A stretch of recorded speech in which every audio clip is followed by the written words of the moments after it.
Hi, David Ingebretson here. The module I'm going to show you now is the Steiner Studio Sequencer.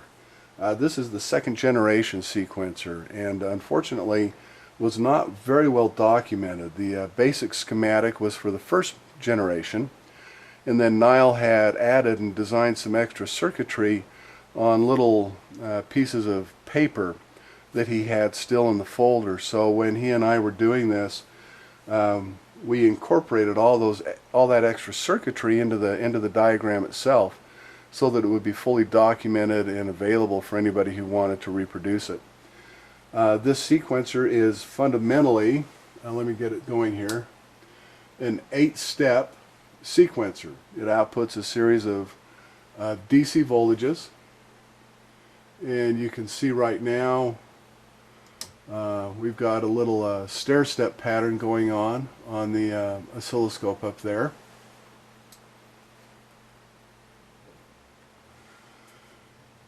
And if we want to listen to what that sounds like, I've got it going into the oscillator.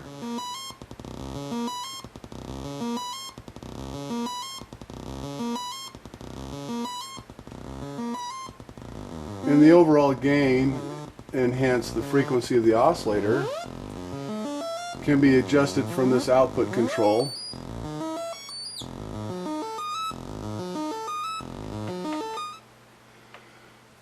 So what I'm going to show you first is the AB16-8 switch. What that does is connects rows A and B. Right now we've got 3 outputs really going on. I can select either output A, B, or C. If I flip this to 16, now we play row A, and then we go to row B, and that will play up to the point where I have the reset, the number of steps to reset on set. So you can see right now it'll play 8, 9, 10, 11 steps and then reset and go back to 1. The next switch I wanted to show you is the RIM or rhyme switch. I think it stands for rhythm.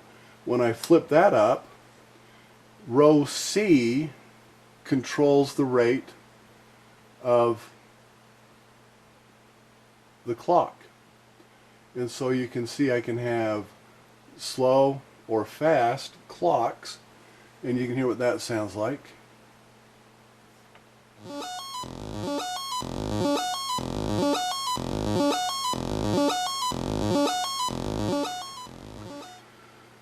Now, the next one I want to show you is called the gate and reset switch. Right now, turn that rate down a little bit. When I inject a gate or a trigger into this input, it will automatically reset the sequencer from wherever it is back to step 1. If I put it in gate mode, the sequencer only plays as long as I have a key down. Now I'm holding a key down, and you can see it'll play until I let go, and it will stop on that step and hold it. So that's kind of a useful switch if we're going to do some arpeggios, except that we'd like it to reset and just play it through once. And so if I flip, the next switch I'm going to show you is stop. What this switch will do then, if I turn this rate up a little bit, I push a key down and it will automatically play one sequence and then stop. And so we can hear what that sounds like now.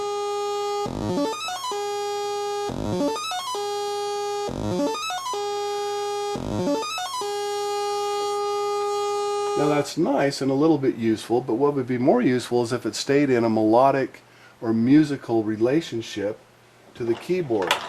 And we can do that by inputting our keyboard control voltage into this keyboard sum A.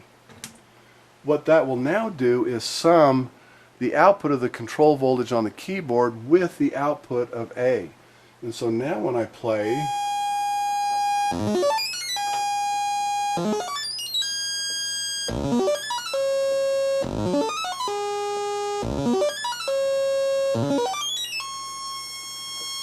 and you can hear that it keeps the same tonal relationship to the bass key that I play. And so that's a really nice way to get an arpeggio going with this sequencer. And again, the sequencer can be set from any number of steps, from 1 to 8 or from 9 to 16 with that switch and the step switch. So there are a lot of other possibilities that you can have with the sequencer too. We have a clock in and out.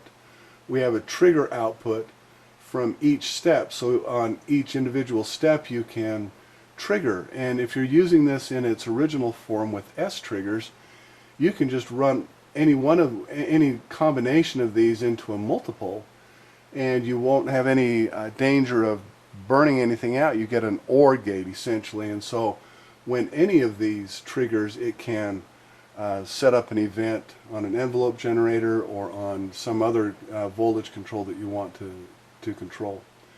So that's the sequencer. Again, for more information, check out the website, and if you'd like to build this thing, give me an email, and we can work out getting you some circuit boards. Thanks.